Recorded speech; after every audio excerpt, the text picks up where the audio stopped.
Champions ট্রফিতে বিদায় ঘণ্টা বাজলেও আড়াই মাস পর আবারও পাকিস্তানে বিমানে চড়বে বাংলাদেশ। টুর্নামেন্ট মূল আয়োজক বিপক্ষেই আগামী মে মাসে 3টি করে ওয়ানডে ও টি-20 খেলবেন নাজমুল হোসেন শান্ত ও মুশফিক রহিমরা। নতুন আরেকটি দ্বিপাক্ষিক সিরিজ হতে যাচ্ছে দুই দলের মধ্যে। আগামী জুলাই-আগস্টে সেই সিরিজ হতে পারে বলে জানিয়েছে ক্রিক বিষয়ক ওয়েবসাইট ক্রিকবাজ। নতুন দ্বিপাক্ষীয় সিরিজটি আয়োজক হবে বাংলাদেশ। সিরিজটি নিয়ে দুবাইয়ে দুই বোর্ডের প্রধান ফারুক আহমেদ ও মহসিন নাকভির মধ্যে আলোচনা হয়েছে বলে জানা যায়।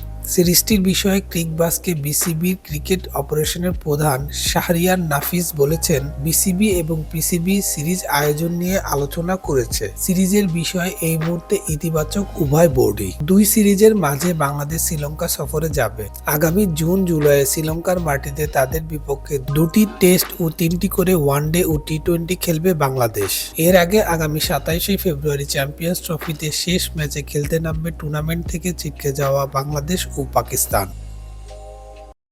Please subscribe our channel to get more information about Cricket World.